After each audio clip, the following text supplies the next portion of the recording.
नमस्कार, मैं हूं नवीन पांडे। आप देख रहे हैं मध्य भारत की खबरें। शुरुआत करते हैं छत्तीसगढ़ की खबर से।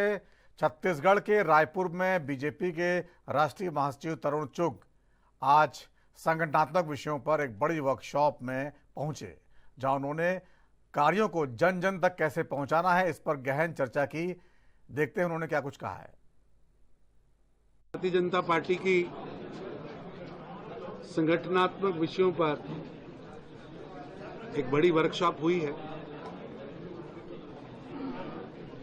हमारी सरकार ने 2 सालों में डबल इंजन लगाकर ऐतिहासिक विकास कार्य किए हैं। उनको जन जन तक कैसे लेके जाना है, इन सब विषयों पर पार्टी ने काफी गहन चर्चा की है और हम उस पर योजना भी बना रहे हैं। आपके पास कोई विषय है तो बताइए सर। एसआईआर एसआईआर पर आज सभी प्रमुख कार्यकर्ताओं ने, देश के गृह मंत्री अमित शाह जी ने जो कल सदन के अंदर विषय रखा है, उसको सामूहिक हम सबने सुना। लगभग 1 घंटे का उनका जो भाषण था पार्लियामेंट में दिया गया, सभी ने उसको सुना भी। अब आप बताइए सर, एसआईआर पे ऐसे कौन से दिशा निर्देश दिए जा रहे हैं, ऐसी कौन सी समस्या है जिसको लेकर लगातार बैठकें हो रही है और लगातार आप लोग न सिर्फ राजनीति करते बल्कि प्रदेश स्तर पर खुद। छत्तीसगढ़ के डिप्टी सीएम विजय शर्मा ने पश्चिम बंगाल की मुख्यमंत्री ममता बनर्जी के बयान की आलोचना की है। उन्होंने कहा कि ममता बनर्जी को बताना चाहिए कि उन्होंने कितने बांग्लादेशियों को घुसपैठ करवाई। बीजेपी को अपनी टीम भेजने की जरूरत नहीं है, वहां जो हमारी टीम मौजूद है वो पहले से सक्षम है। इस बार वो टीम ममता बनर्जी को चुनाव में हरा देगी। उनको बताना चाहिए कि उन्होंने बांग्लादेश से कितने घुसपैठ कराए, ये बताना चाहिए उनको। भाजपा को भेजने की जरूरत नहीं है, वहां पर भी भाजपा की बड़ी टीम है और उस टीम सक्षम है। इस बार वो टीम ममता बनर्जी को हरा कर ही दम लेगी। उधर कांग्रेस की राष्ट्रीय सचिव जरिता लैथफलांग ने मैनपाट का दौरा किया और बॉक्साइट खनन से प्रभावित स्थानीय निवासियों से मुलाकात की। हाल ही में बॉक्साइट खदानों के लिए पर्यावरण स्वीकृति की सभा में बिना किसी पूर्व सूचना के स्थानीय निवासियों और प्रशासन के बीच संघर्ष की स्थिति उत्पन्न हो गई थी। जरिता लैथफलांग ने संघर्ष को लेकर चिंता जताते हुए कहा कि छत्तीसगढ़ के उत्तरी जिलों में खनिजों के खनन को लेकर गंभीर टकराव की स्थिति बनी हुई है और कांग्रेस का राष्ट्रीय नेतृत्व इस पर ध्यान दे रहा है। अपने दौरे में उन्होंने कहा कि स्थानीय निवासियों की मंशा और स्वीकृति के खिलाफ खनन कंपनियों के मुनाफे के लिए सरकार अपना तंत्र इस्तेमाल कर उन्हें बेदखल कर रही है। उन्होंने बताया कि सरगुजा जिले में 5वीं अनुसूची लागू है, जो स्थानीय लोगों को जल, जंगल और जमीन पर अधिकार देती है, लेकिन बीजेपी सरकार ने पूंजीपतियों के इशारे पर इस अधिकार को छीनने की कोशिश की है।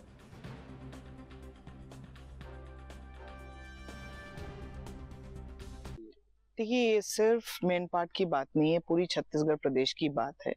चाहे वो तमनार की बात हो, चाहे वो अमेरा खदान की बात हो, चाहे वो मैनपाट की बात हो, पूरे प्रदेश में पूंजीपतियों को जमीन बेचा जा रहा है और लोगों से उनका जल, जंगल, जमीन छीना जा रहा है। चाहे वो आदिवासी समाज के हो, पिछड़े वर्ग के लोग हो, उनके लिए जल, जंगल, जमीन उनका आन बान और शान होता है। पर यहाँ पर उनसे ये सब छीना जा रहा है और गैर कानूनी तरीके से छीना जा रहा है। ग्राम सभा से प्रस्ताव पास नहीं करा के अवैध तरीके से ये लोग दूसरे लोगों से, बाहरी लोगों से पास करा रहे हैं ताकि कोरम पूरा हो। और हम चाहते हैं कि ये सरकार, जहाँ पे एक आदिवासी मुख्यमंत्री है, कम से कम आदिवासियों के हित में तो बोले। यहाँ में हम छत्तीसगढ़ मैतारी की जय जयकार करते हैं और छत्तीसगढ़ मैतारी जो माँ है, जमीन हमारी माँ होती है, उसको ही हम बेच रहे हैं। और मैं हर एक छत्तीसगढ़ी से यही कहना चाहूंगी कि कब तक छत्तीसगढ़ी लोग अपना जमीर को बेचते रहेंगे। अपना जमीर को बेचना मतलब अपनी जमीन को बेचना। मैनपाट जो है पर्यटन स्थल के रूप में भी देश भर में जाना जाता है। क्या लगता है यहाँ की हरियाली अब खत्म हो जाएगी? मैं इतने दूर से आई हूँ, मुझे हरियाली के नाम पे तो कुछ नहीं दिखा, बस ये सरसों के खेत दिखे। यहाँ पे मुझे जितना ज्ञात है कि 6 से 9 नदियां बहती है और अगर ये खदान चलती रही तो ये नदियां भी सूख जाएंगी। और मैनपाट को जाना जाता है छत्तीसगढ़ का शिमला। लगता नहीं है ज्यादा दिन ये नाम रहेगा। देश का दूसरा सबसे ऊंचा तिरंगा झंडा पार्क भी यहीं पर बनेगा। तो क्या लगता है कि तिरंगा झंडा पार्क बनेगा, एक तरफ बक्साइड खदान खुलेगा, तो लोग आएंगे क्या?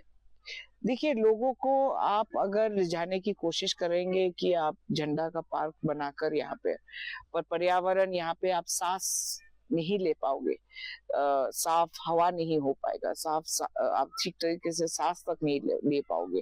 आप दिल्ली का हालत देखो, दिल्ली में तो सब कुछ है, पर लोग क्यों नहीं जाना चाहते वहां पे? सांस, खुली हवा में सांस लेने के लिए तो मैन पार्ट आते हैं लोग। तो पर्यावरण बुरी तरीके से नष्ट हो रहा है यहाँ पे।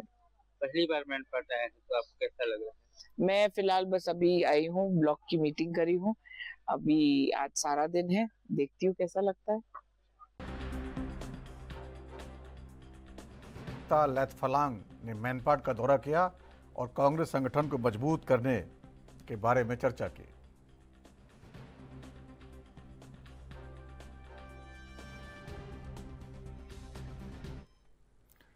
उधर छत्तीसगढ़ के सुकमा जिले में पुनर्वास से पुनर्जीवन पहल के तहत 10 बड़े नक्सलियों ने आत्मसमर्पण कर दिया है।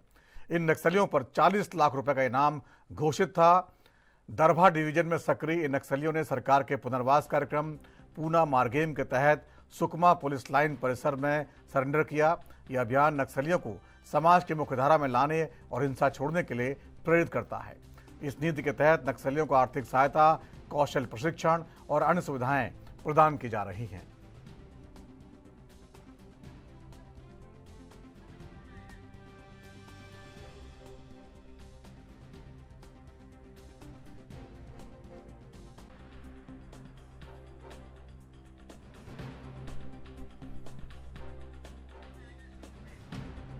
तो लगातार जो है पुनर्वास से पुनर्जीवन नाम की जो पहल चल रही है, तो नक्सली अभियान जो है सरकार का चालू है। इसमें नक्सलियों के बड़े नेताओं का चूंकि इसमें एनकाउंटर हो चुका है या मार दिए गए हैं, तो उसके बाद दूसरे नंबर के, तीसरे नंबर के और जो बाकी नक्सली मेंबर हैं वो अब जो है लगातार सरेंडर कर रहे हैं। उनको समझ में आ चुका है कि अब जो है ये मुहिम लंबे समय तक नहीं चल सकती। सरकार भी उनको मौका दे रही है और जिनको लगातार जिन पर इनाम घोषित था उनको एक बार फिर पुनर्वास से पुनर्जीवन अभियान के तहत उनको लगातार समाज की मुख्य धारा में लौटने का आह्वान किया गया है, अपील की गई है और मौका दिया जा रहा है। उनके जो लंबे समय तक चले अपराध हैं उनको, उन पर भी जो है कहीं न कहीं संवेदनशीलता से बात होगी, उस पर भी जो उनको छूट मिल सकती है। हालांकि उनको अपनी सज़ा तो भुगतनी पड़ेगी, लेकिन उसके बाद पुनर्वास कार्यक्रम सरकार अपनी तरफ से चलाएगी। उनके परिवार के सदस्यों के लिए राहत के अभियान चलाए जा रहे हैं। तो तमाम जो चीज़ें चल रही हैं छत्तीसगढ़। सुकमा से हमारे संवाददाता प्रत्युग दीक्षित हमारे साथ जुड़ गए हैं। प्रत्युग जी, जिस तरह से पुनर्वास से यह अभियान चल रहा है, इसके तहत कितने नक्सलियों ने अब तक सरेंडर कर दिया है?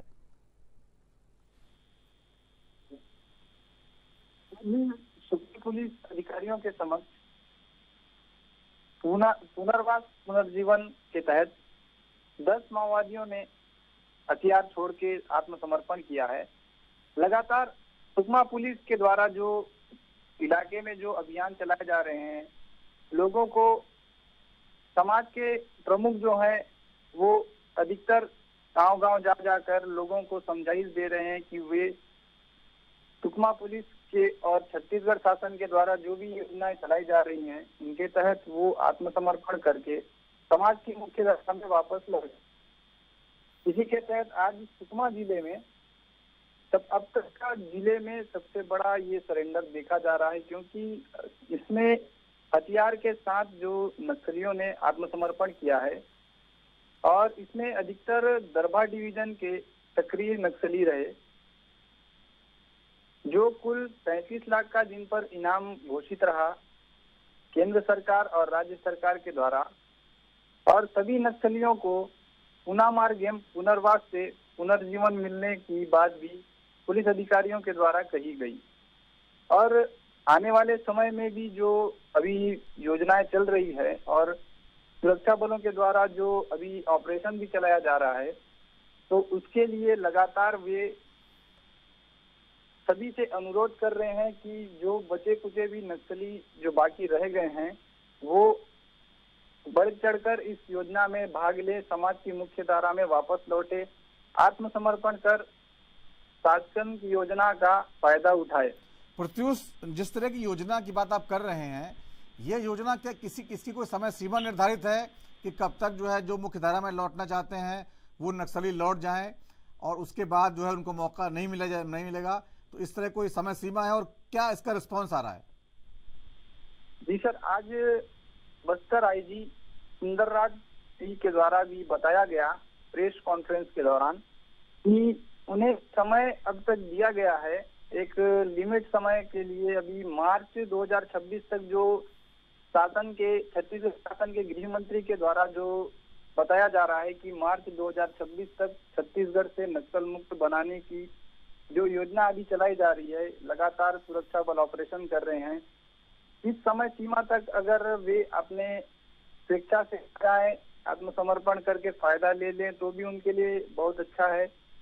नहीं तो बताया ये गया है कि सुरक्षा बल जो अभी ऑपरेशन चला रहे हैं लगातार, तो अगर इस बीच में आपसी मुठभेड़ भी होती है या जो भी है तो उन्हें फिर इसके बाद शासन की योजना का लाभ मिलना संभव नहीं है। नहीं, लेकिन प्रत्युष इसमें जो है जो रिस्पांस इसका आ रहा है, हम देख रहे हैं लगातार मध्य प्रदेश में भी सरेंडर कर रहे हैं, छत्तीसगढ़ में सरेंडर कर रहे हैं, तो अब कितने परसेंट नक्सली बचे हुए हैं जो बाकी या तो जिनका जो सरेंडर कर चुके हैं या जिनको मार दिया गया है? अभी कितने परसेंट आपको लगता है कि बचे हुए हैं जो अभी हथियार उठाए हुए हैं? जी, यदि शेष माओवादी केडर में देवती है, BKSGS सदस्य पापा राव, बारसे देवा तथा अन्य भी इसमें कुछ नक्सली शेष रह गए हैं। ये मुख्य नक्सली हैं अभी जो अब तक सरेंडर नहीं किए हैं। इससे पहले भी कुछ दिनों पहले देवजी के सरेंडर की बात सामने आई थी, लेकिन उसे पुलिस ने नकार दिया था कि अभी इसकी कोई पुष्टि नहीं हो पाई है करके। ठीक है प्रत्युष, जानकारी के लिए बहुत बहुत शुक्रिया आपका।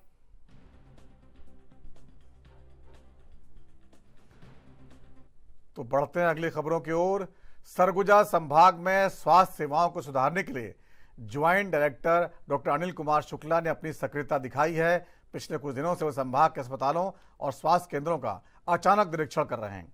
हाल ही में बलरामपुर जिले के शंकरगढ़ और कुसमी सामुदायिक स्वास्थ्य केंद्रों का निरीक्षण करने पहुंचे थे।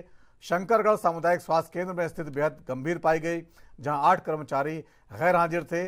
अटेंडेंस रजिस्टर में 2 कर्मचारियों ने एडवांस में साइन कर रखे थे, जिससे डॉक्टर शुक्ला हैरान रह गए। उन्होंने इसे गंभीर अनियमितता मानते हुए सभी गैर हाजिर कर्मचारियों को कारण बताओ नोटिस जारी कर दिया। कुसमी सामुदायिक स्वास्थ्य केंद्र में भी 2 कर्मचारी बिना सूचना के गायब पाए गए, उन्हें भी नोटिस जारी किया गया।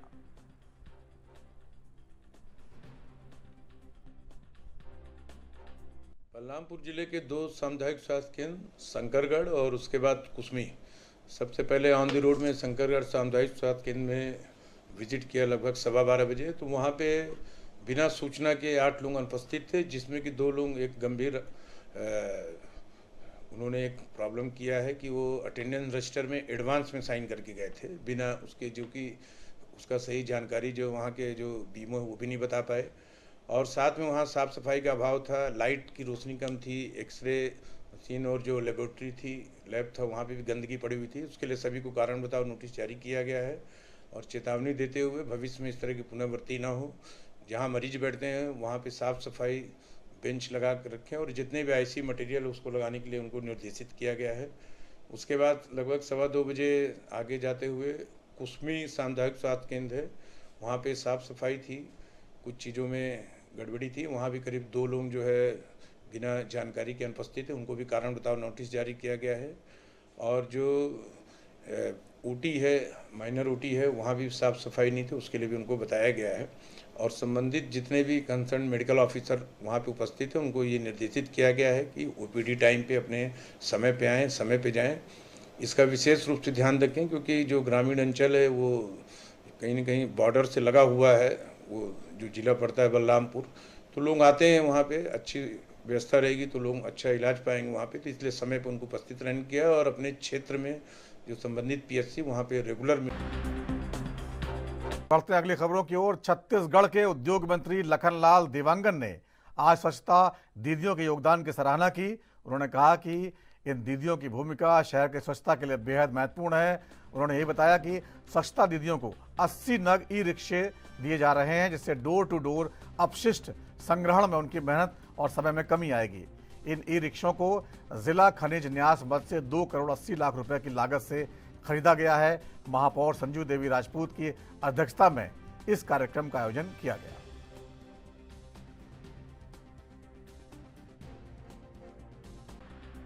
सर बताएंगे आज क्या कार्यक्रम था, कितने गाड़ी का वितरण किया गया?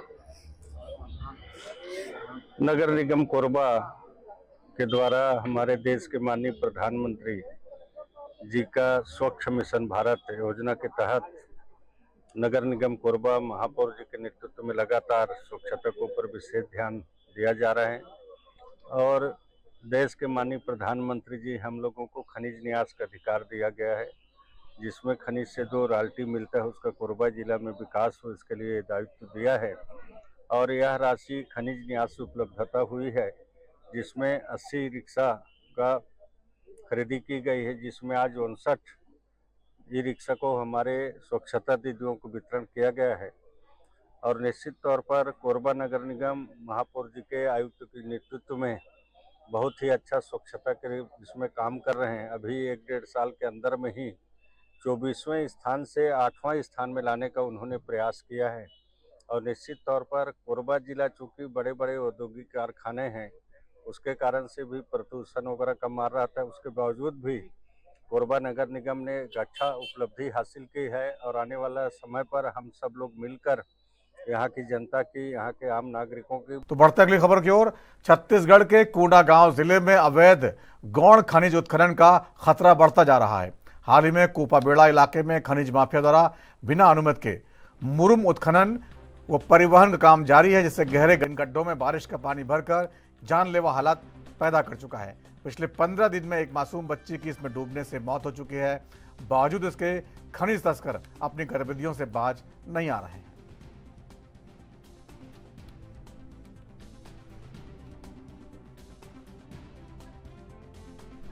हमें सूचना मिली थी कि यहाँ कोपाबेड़ा एरिया में गड्ढा जो यहाँ पर है, बच्चे वहाँ पर खेल रहे हैं, जो कि जिस मैटर पे जब हम घटनास्थल पर पहुंचे तो हमने अभी मिट्टी पाटने के लिए आदेश दिया गया और काम अभी बंद रहेगा। और आगे की कार्यवाही के लिए खनिज अधिकारी को हमने सूचित कर दिया है। जब्ती की कार्यवाही अभी आगे हम सूचित कर रहे हैं खनिज अधिकारी से, उसके बाद फिर हम आगे की कार्यवाही करें। अभी का कार्यवाही अभी बंद की गई है, तो आगे की कार्यवाही थोड़ी देर में हम आपको जो कार्यवाही होगी उसके बारे में बताया जाएगा। अभी जो इसलिए जो गड्ढा हुआ था उस पे हमने उसको पाटने का आदेश दिया है, जो कि वो हो रहा है अभी, और कार्य उसके बाद फिर बंद रहेगा।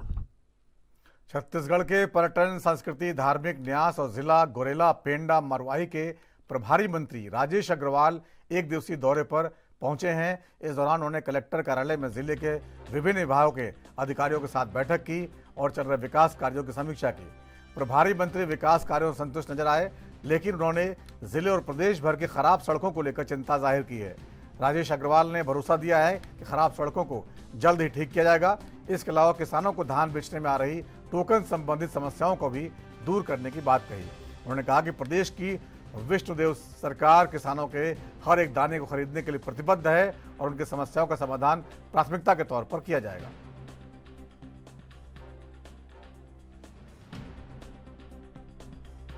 देखिए, आज जो समीक्षा बैठक की है, संतोषप्रद काम है, अच्छा काम चल रहा है।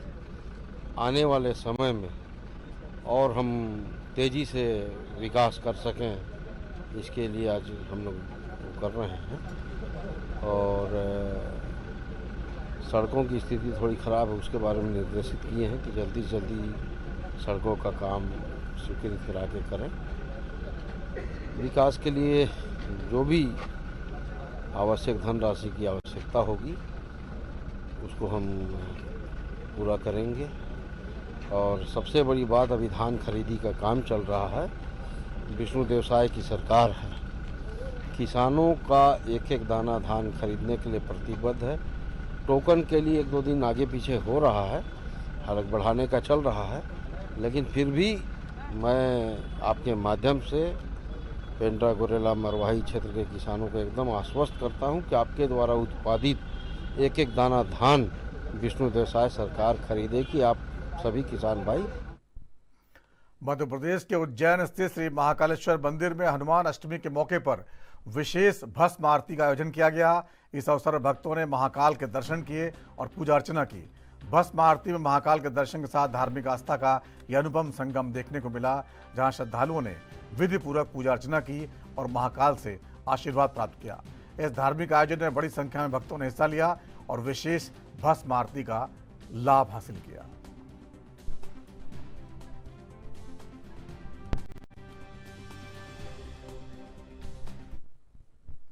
तो फिलहाल इस बुलेटिन में इतना ही। वक्त छोटे से ब्रेक का है और ब्रेक के बाद भी खबरों का सिलसिला लगातार जारी रहेगा। नमस्कार।